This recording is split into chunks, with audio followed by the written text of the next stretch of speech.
सुन मेरे प्यारे भक्त, क्या तुझे सच में लगता है कि इस भीड़ भरी दुनिया में तू अकेला है? क्या तुझे लगता है कि तेरी रात के अंधेरे में टपकती हर आंसू की बूंद, तेरा वो टूटा हुआ प्रेम, तेरी वो हार और तेरा वो खालीपन मैंने नहीं देखा?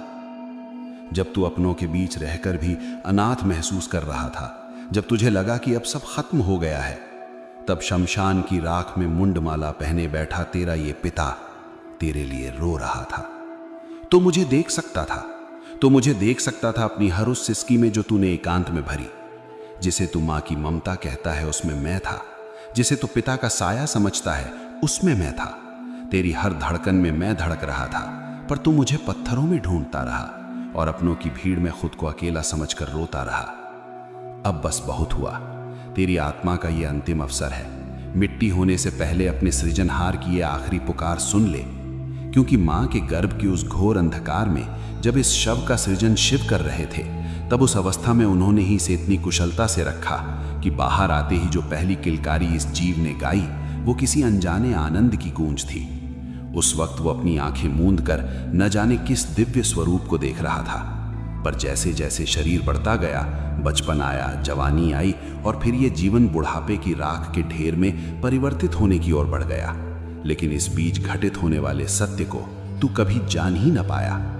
तू हमेशा सत्य को कल पर टालता रहा, अतीत में जाकर दुखी होता रहा और भविष्य के झूठे सुखों को खोजता रहा, पर कभी वर्तमान की उस शिव शक्ति को महसूस न कर सका जो तेरे भीतर ही थी।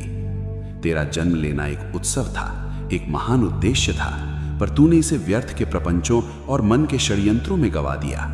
तेरे मन ने ऐसा खेल खेला कि तू हमेशा हार कर, टूट कर और बिखर कर मुझसे और दूर चला गया।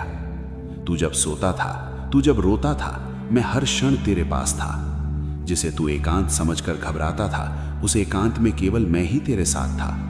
तू अगर उस एकांत में मुझे पुकारता तो मैं शायद साक्षात तेरे सामने खड़ा हो जाता। जब तू गहरी सोच में डूबा होता था, तो वो सोच मेरी ही दी हुई थी, ताकि तू मुझे जान सके और अपने भीतर के शव में शिव को जगा सके। जाग और मेरी ऊर्जा तेरे शव से सदा के लिए बिछड़ जाए, उससे पहले उस बिखरी हुई शक्ति को मुझ में एकत्रित कर ले।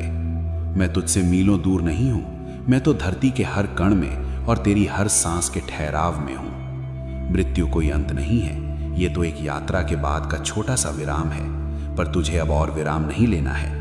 तुझे तो शव में शिव को जगाकर उस अनंत में समाना है और अंत विराम पाना है। लौट अपने सृजनहार के पास, क्योंकि तेरा ये शरीर भले ही मिट्टी हो जाए, पर वो मिट्टी भी मेरे चरणों की राख है।